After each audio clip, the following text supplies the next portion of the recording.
Les applications de rencontres ont transformé notre façon d'aimer, de se rencontrer et de se découvrir. Elles font désormais partie de nos vies, presque naturellement, et derrière les swipes, les discussions, les rendez-vous qui peuvent devenir des histoires, il y a surtout une chose, notre rapport à l'amour, au lien et à la connexion. Et si, justement, on prenait un moment pour repenser tout ça autrement? Bienvenue dans ce podcast.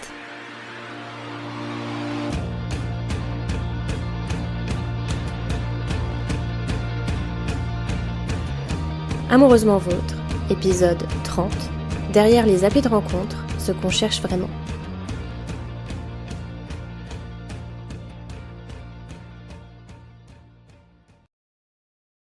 Hello, j'espère que tu vas bien. Ça fait longtemps qu'on s'est pas retrouvés ici, et oui, je sais, j'ai déjà dit ça pour les derniers épisodes.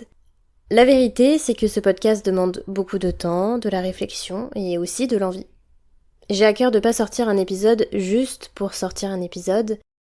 Je veux que chaque sujet ait du sens, que ça parte d'un vrai questionnement, d'un truc que je vis potentiellement, que je ressens ou d'une thématique d'actualité qui me parle ou qui peut parler à plusieurs d'entre vous. Donc, mea culpa terminé, rentrons maintenant dans le vif du sujet. Tu l'auras compris, aujourd'hui on va parler des applications de rencontres. Un sujet qui, franchement, nous concerne presque tous, de près ou de loin. Mais avant de commencer, je voulais quand même faire un petit disclaimer. On va parler principalement de l'utilisation des applis quand on recherche quelque chose de sérieux, de sincère et de durable. Évidemment, chacun les utilise comme il ou elle veut, pour rencontrer, s'amuser, vivre des histoires plus légères. Et c'est très bien, c'est aussi fait pour ça, et j'ai utilisé à un moment les apps dans ces optiques-là aussi pendant un certain temps. Mais ici, on va se concentrer sur l'autre versant, celui des personnes qui les utilisent avec l'envie de créer une vraie connexion, comme je disais, quelque chose de profond et de stable. Avant de te présenter l'invité du jour, je voulais d'abord te parler un peu de mon expérience personnelle avec les applis.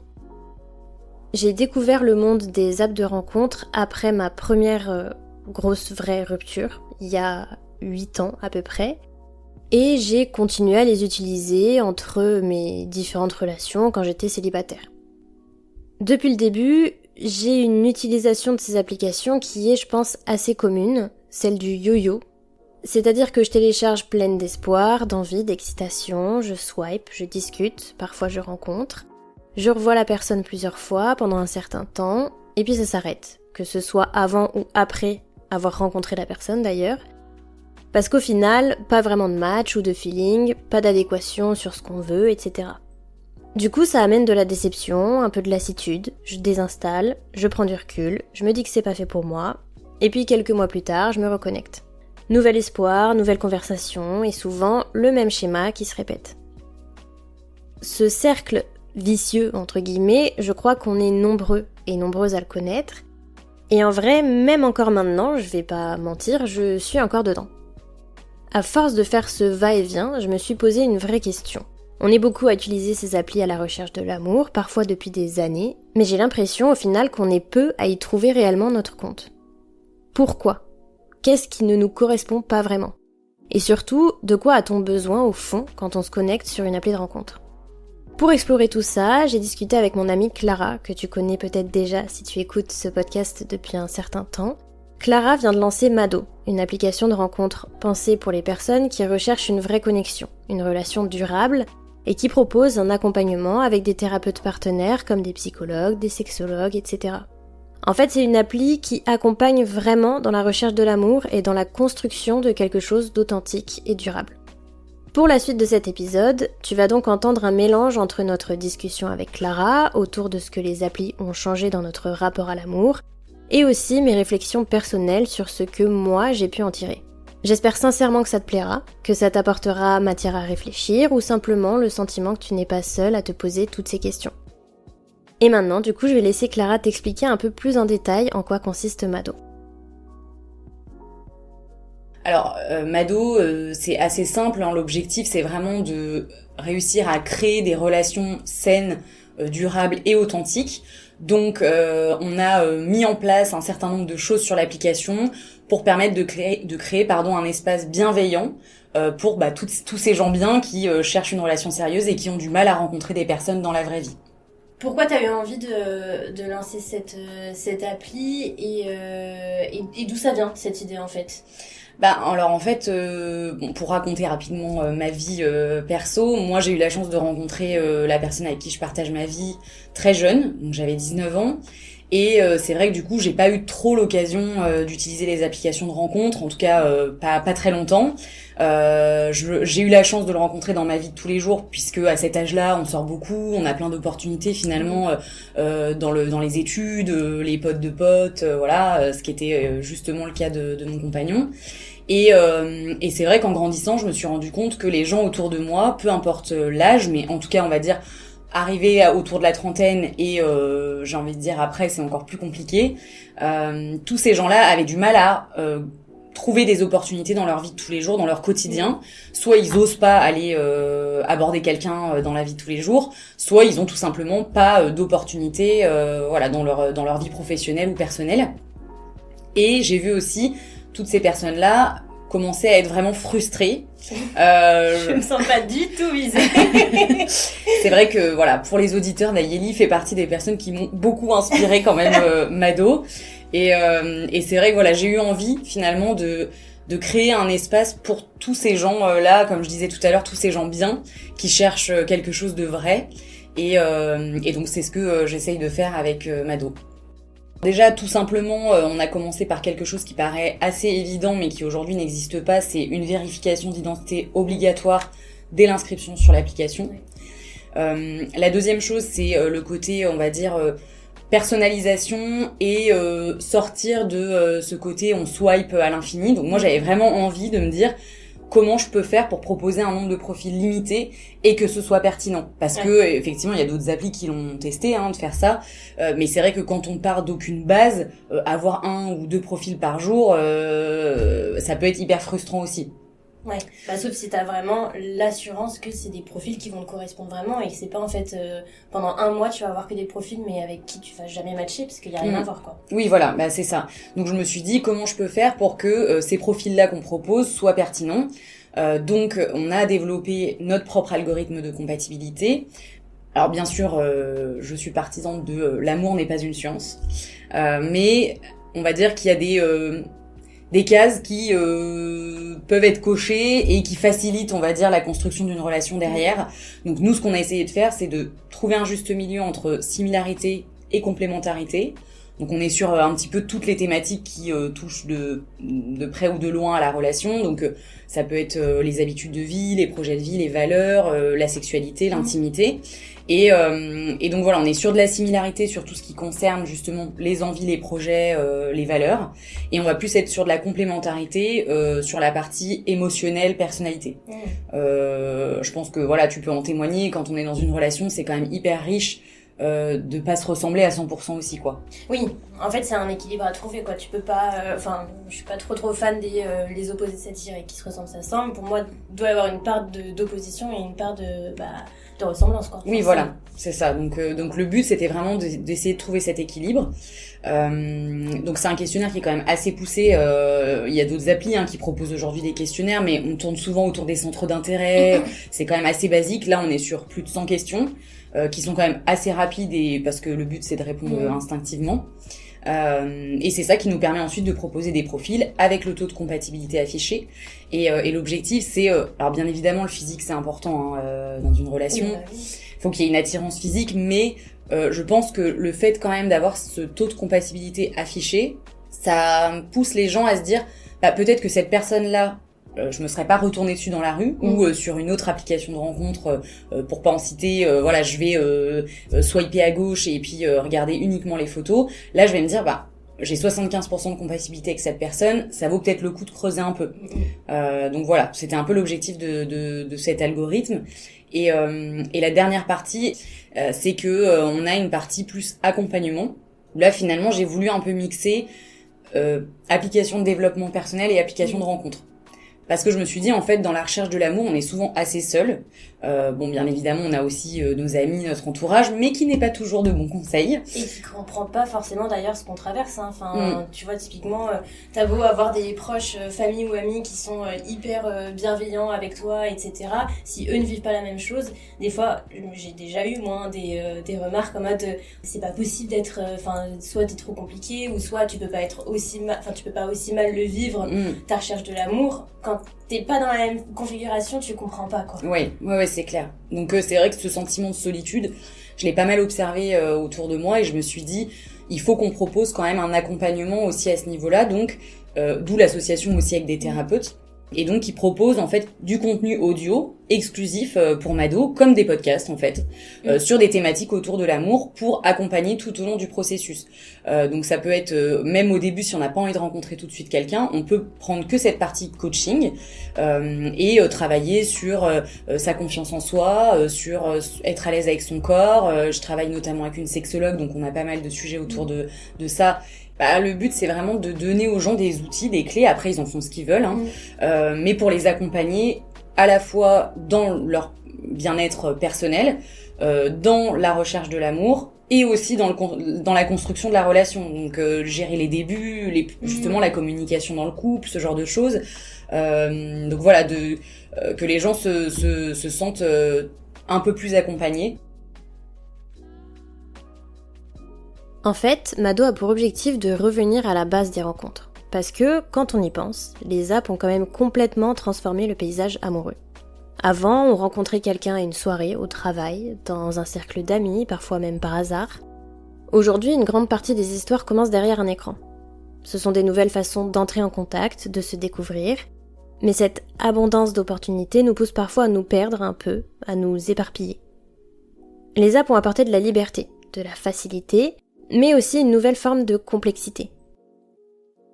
J'ai eu le temps quand même d'utiliser certaines applis avant de rencontrer Karl.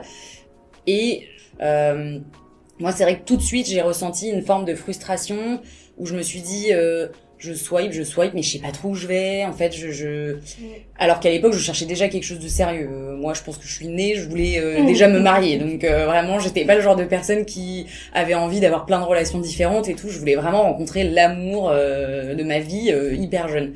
Et du coup, ça collait pas trop avec ce que je recherchais parce que je me sentais perdue en fait dans toutes ces propositions. Trop d'infos.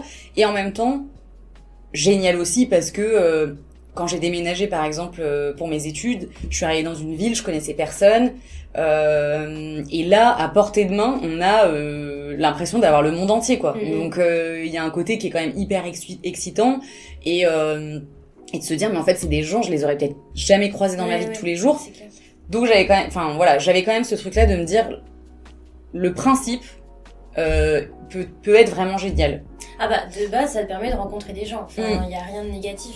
Après, c'est en effet, je pense qu'il y a toute cette partie de consommation de masse dont j'ai déjà parlé et dont on parle de manière générale sur les applications de rencontres. Mais il y a ce côté, au final, t'as trop d'infos et tu sais plus où aller. Et il y a ce truc où, et je l'ai fait aussi, où tu swipes et tu sais même pas, tu sais même plus ce que tu viens de voir juste avant comme profil. Ouais. Et c'est aussi ce qui peut donner place à des comportements qui deviennent un peu normaux maintenant, notamment le ghosting. Tu peux ne pas forcément avoir rencontré la personne pour la ghoster, parce que t'as ce côté-là, application, où c'est virtuel au début, donc c'est comme si la personne n'existait pas. Et c'est comme si, et j'en ai déjà parlé dans un ancien épisode, au final, tu pouvais te comporter comme tu veux, la personne en face n'a pas de sentiment, elle va rien ressentir, elle va rien penser. Alors que, en vrai, si de ouf, il y a aussi le manque d'engagement, qui a pas mal été, je pense, amené par les applications de rencontres. Là, ça reste mon avis perso, mais je pense vraiment que comme tu peux avoir plein de personnes, tu veux pas forcément t'engager avec une personne. Et même si tu rencontres une personne que ça match hyper bien, tu peux toujours avoir cette petite voix dans ta tête qui te dit peut-être qu'il y aura mieux, en fait. Donc, ça a amené à des comportements, je trouve, assez... qui peuvent correspondre à des gens et qui correspondent à certaines applications, mais pour les personnes qui recherchent l'amour... ou en tout cas une vraie connexion qui dure plus ou moins longtemps, ça devient un peu compliqué. Je trouve que, je parle pour moi, mais je pense que je peux parler pour plusieurs des auditeurs, c'est que du coup on se retrouve un peu perdu dans une masse où on n'a plus forcément envie d'aller sur une app. Mais du coup, comment tu rencontres quelqu'un? Parce que dans la vraie vie, une fois que t'as ton cercle social, que t'as ton taf, tu connais déjà tout le monde, les potes de tes potes, les potes de ta famille, et que tu sors toujours au même endroit, donc tu rencontres forcément toujours les mêmes gens, en fait t'es en mode ok, donc la vraie vie ça me correspond pas, les apps ça me correspond pas, et c'est hyper déprimant. Qu'est-ce qui me reste quoi? Ouais, non mais c'est clair. Moi et mes chats et mon chien quoi. Mais non, mais c'est vrai que oui, je te rejoins là-dessus. Je lisais justement un article qui disait on n'a jamais été autant connecté, et pour autant on s'est jamais senti aussi seul. Ouais. C'est vrai. Donc et c'est vrai que je pense que voilà ce côté surconsommé qu'on a finalement dans notre vie de tous les jours, hein. TikTok, Netflix, enfin voilà, toutes les séries, tout va vite en fait. Donc notre cerveau a l'habitude de passer vite à autre chose, de se dire voilà, ça me plaît pas, il y aura tellement d'autres propositions que c'est pas grave. Et c'est vrai que moi je voulais aussi m'adresser à ces personnes-là qui sont dans le même état d'esprit que celui que j'avais étant plus jeune, je veux construire un truc qui est solide et qui dure quoi, un truc qui est vrai, qui est profond, et c'est vrai que là je le vois moi dans ma relation où ça fait plus de 9 ans. Il y a plein de moments où j'ai même appris un mot là il y a pas longtemps, il y a des périodes de désamour dans une relation longue. Et des périodes où on a l'impression qu'on n'aime plus l'autre. Et moi je me dis heureusement à l'époque que sans le savoir que ça s'appelait comme ça, je me suis dit bon, c'est peut-être une mauvaise passe, ça va aller et tout. Parce que franchement j'aurais pu mettre un terme à ma relation alors qu'aujourd'hui je suis la plus heureuse du monde. Et en fait il disait que justement les applications, tout ce qu'il y a autour, ça n'aide pas à passer au-dessus de ces obstacles, même des fois dans des relations qui sont très fraîches, hein, mais parce qu'on est on a l'impression d'être envahi de possibilités, parce que dans le fond la preuve, hein, je veux dire on le sait quand on est célibataire, rencontrer quelqu'un avec qui ça match, ça arrive pas tous les jours. Donc finalement il y en a pas tant que ça des possibilités en tout cas de qualité. J'aimerais quand même revenir sur les comportements dont on parle juste avant avec Clara. Parce que le but, c'est surtout pas de pointer qui que ce soit du doigt ou de juger qui que ce soit, d'autant plus parce que je suis persuadée qu'on en a tous et toutes déjà eu, et moi aussi, je les ai eus, ce genre de comportement. Le fait de swiper un peu machinalement, de plus trop savoir ce que tu cherches, d'arrêter une conversation du jour au lendemain, ou même de ghoster, sans même que ça soit vraiment intentionnel à la base.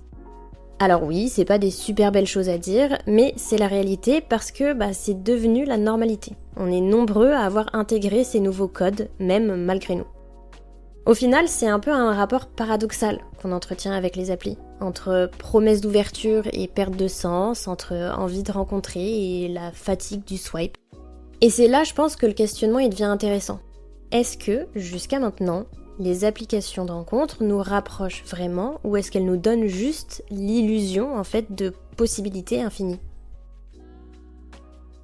Il y a aussi un effet dont on parle, je pense, un peu moins, mais qui est pourtant aussi très présent, le fait que tout ça peut avoir un effet sur notre confiance en nous. Parce que parfois, on va sur une appli pas seulement pour rencontrer quelqu'un, mais aussi consciemment ou non pour se rassurer, pour vérifier qu'on plaît encore, pour rebooster un peu son ego. Mais ce qui est censé nous redonner confiance peut parfois faire l'effet inverse. C'est un retour que j'ai eu pas mal de fois sur les réseaux, c'est que déjà les mecs ont moins de... Enfin, ils ont des profils qui sont proposés, mais sont peut-être moins mis en avant. Alors je sais pas trop vraiment comment ça fonctionne côté derrière l'application, mais ont pas non plus tant de matchs que ça. Vraiment, c'est une statistique, c'est qu'il y a plus de femmes qui se font liker que de mecs de manière générale. Ouais, complètement. Parce que déjà, il y a plus de... Sur beaucoup d'applis, il y a un vrai déséquilibre entre les utilisateurs masculins et féminins. Et effectivement, oui, c'est vrai que ça fait qu'à la fin, les filles sont sursollicitées. Enfin, ont l'impression en tout cas d'être sursollicitées, et c'est un peu le cas. Et alors pas tous les mecs comme tu le disais, hein, mais certains mecs vont se retrouver frustrés parce qu'ils vont se dire en fait pour la confiance en soi c'est hyper dur. d'avoir l'impression de matcher avec personne. Je me dis, mais c'est hyper violent. C'est oui. comme si dans la rue, on avait plein de gens qui disaient, bah non, next. Enfin, c'est horrible. Je veux dire, c'est... Black Mirror. Ouais. Et ça peut vraiment, vraiment casser la confiance en soi, hein, les applis de rencontre. Sachant que il y a aussi, c'est un retour que j'ai eu pas mal et j'ai pu le faire. Il y a des moments où tu vas te mettre sur une application, peut-être après une rupture, peut-être après une situation qui s'est mal passée relationnellement parlant, où tu vas te mettre sur une app à la base, et si tu rencontres quelqu'un tant mieux, mais pour te rebooster un peu dans ton ego. Ouais. Et au final, ça peut être tellement pire, mais c'est dangereux. Hein. Enfin, c'est dangereux, il n'y a pas à mort d'homme, mais tu peux vraiment avoir ce truc de putain, déjà t'es pas très bien dans ton estime de toi-même et dans ton ego, et là ça te rebaisse encore plus, et tu te dis, bah en fait, je mérite pas quoi. Enfin, je vaux vraiment rien. Ouais. Du coup, pour faire le lien avec le titre de cet épisode, derrière ces apps, qu'est-ce qu'on recherche vraiment ? Au-delà de cet effet ego boost dont on a parlé et qui reste assez, au final, éphémère, quand on veut quelque chose de sérieux et qu'on se met sur une app, au fond, ce dont on a envie, c'est pas juste de matcher. Ce qu'on recherche, c'est une connexion. Quelqu'un avec qui on se sent compris ou comprise, en sécurité, aligné. Quelqu'un avec qui on peut être soi sans avoir besoin de prouver quoi que ce soit. Mais les applis, en tout cas c'est mon avis, dans leur fonctionnement et leur utilisation actuelle, ne nous aident pas forcément à aller vers ça. Elles nous entraînent dans ce rythme rapide, presque mécanique, où on enchaîne les profils, les messages, les débuts d'histoire, où les rencontres deviennent un réflexe plutôt qu'une expérience. En fait, à force de pouvoir tout recommencer tout le temps, on oublie qu'une relation, c'est pas une question d'option, c'est une question de construction. Et peut-être que ce qui manque aujourd'hui dans le domaine de la rencontre et des apps, c'est déjà de la profondeur. Pas seulement dans les profils, mais dans la manière dont on entre en contact, en relation. Avoir la possibilité de parler vraiment, de se découvrir autrement que par 3 photos et une phrase d'accroche un peu cliché. Prendre le temps d'écouter, de ressentir, de comprendre qui est en face de nous au-delà de ce qui match sur le papier. Et puis, il y a le besoin de compatibilité réelle aussi. Pas juste est-ce qu'on se plaît, mais est-ce qu'on se correspond ? Est-ce qu'on partage une vision, des valeurs, une manière d'aimer ? C'est des choses qui sont très compliquées en fait à deviner par un algorithme basique entre guillemets, parce que ça demande du vécu, de l'expérience et du temps. Et c'est peut-être là justement que ça se joue principalement, le temps. Parce qu'aimer, rencontrer, construire, ça demande du temps. J'ai l'impression, pour aller un peu vers ce qui manque de nos jours sur les applications de rencontre et sur le monde de la rencontre, il y a aussi ce besoin de retour à la temporalité. Oui. On en a parlé vite fait avec le slow dating, mais il y a ce truc de maintenant c'est un peu plus mis en avant, de même peut-être parler pendant des semaines voire des mois avec quelqu'un. Alors, je suis plus ou moins d'accord avec ça parce que je pense que tu peux, et tu me l'as dit récemment, être très à l'aise par message et sentir une vraie connexion par message, et en fait quand tu rencontres la personne en face, ça marche pas tant que ça. Oui, et t'as idéalisé quelque chose qui finalement n'est pas encore réel, quoi. Ouais, clairement. Et parce que tu peux te montrer sous ton meilleur jour, hein, quand t'es par message. Tu peux même avoir des potes qui écrivent avec toi. C'est clair. Tu sais pas ce qui se passe derrière l'écran, quoi. Et puis, on se connaît les filles, on a des brouillons, des mémos qui sont écrits un peu partout dans nos téléphones avant d'être envoyés. Donc, y a pas cette idée de spontanéité. Mais il y a quand même cette idée de, viens, on crée quand même un petit peu quelque chose. Et comme ça, t'as vraiment envie de voir la personne, mais tu la connais déjà un petit peu. Ça te rassure, déjà de une. De deux, ça te laisse un petit peu plus de chance que ça se passe bien et que ça matche dans la vraie vie. Et de trois, c'est aussi un retour à la rencontre naturelle. Ouais, complètement. Mais le fait de réapprendre à prendre le temps.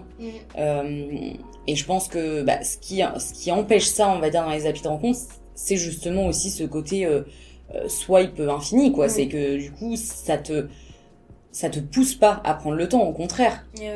Ça te pousse à surconsommer et à aller vite. Tu me plais, je t'écris un message, on se voit.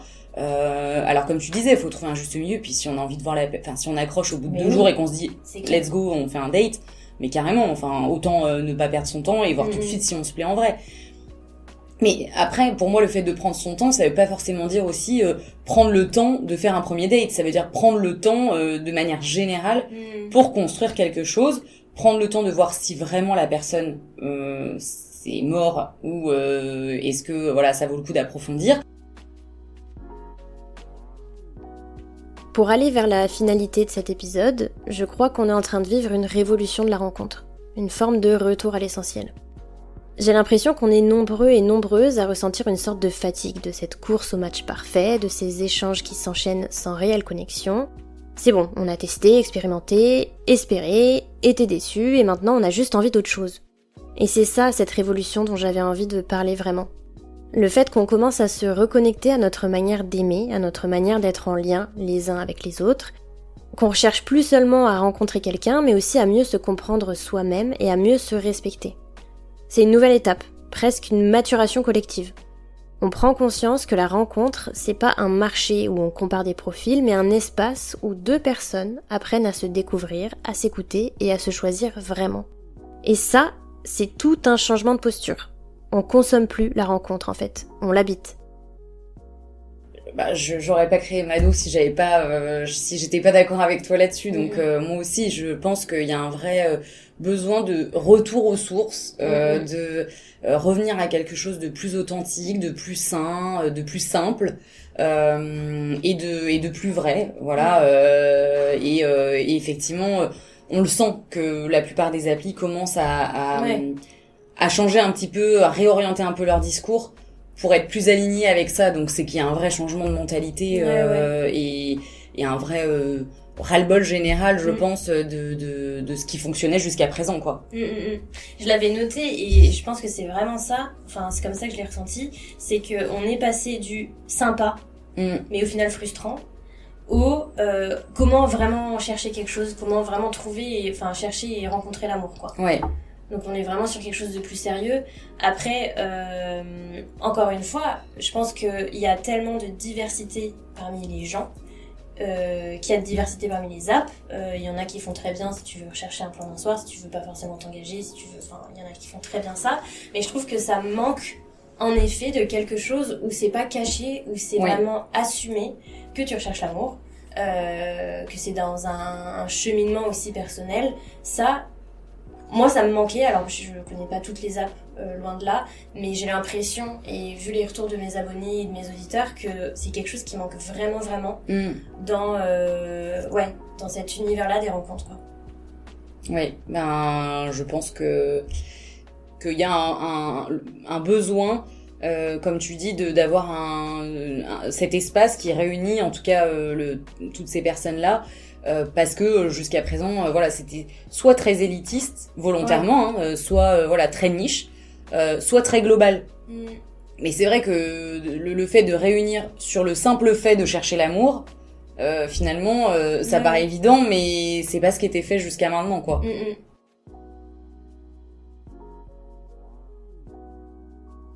Nos petits mots de la fin pour cet épisode. Moi, j'ai envie de dire...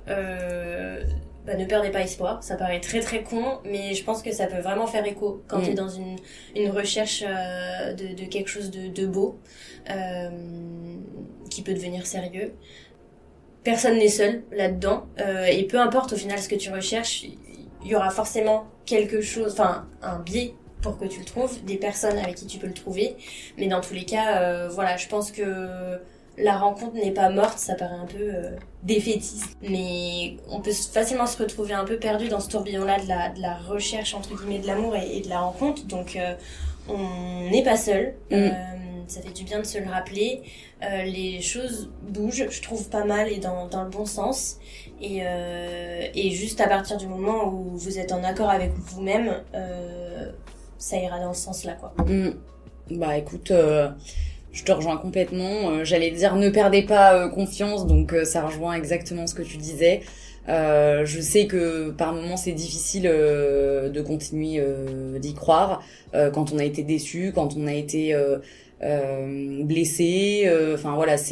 C'est vrai que parfois c'est presque agaçant quand les gens nous disent continue d'y croire et tout ça, mais ça vaut le coup parce que quand on le vit c'est tellement incroyable et moi, c'est ce que je me suis dit. Je me suis dit, mais en fait, tout le monde mérite de vivre ça, quoi. De vivre une histoire d'amour qui te fait vibrer, quelqu'un avec qui tu partages tout. Et c'est tellement... alors bien sûr, on peut être très bien dans sa vie, très bien avec soi-même, avec ses amis, avec sa famille. Mais quand on est dans une belle relation, c'est vraiment ultra puissant et ça nous booste pour plein de choses aussi, quoi. Donc voilà, faut vraiment se raccrocher à ça et se dire, il y a forcément quelqu'un qui nous attend quelque part. Donc faut savoir être parfois patient et ça finit toujours par arriver. Donc voilà, on y croit. Merci beaucoup d'avoir écouté cet épisode et d'être resté jusqu'à la fin parce qu'il était assez long. Je pense qu'il y a tellement de choses à dire sur ce sujet que je pourrais même en faire un 2e ou un 3e épisode. Mais en tout cas, j'espère que celui-là t'a plu. Merci évidemment à Clara de l'avoir fait avec moi. Si t'as envie de tester Mado, tu peux télécharger l'application sur App Store et Play Store. Et d'ailleurs, le mois de novembre est gratuit pour tous les inscrits. On se retrouve bientôt pour un nouvel épisode. D'ici là, comme d'habitude, prends soin de toi et de ton petit cœur. Amoureusement vôtre.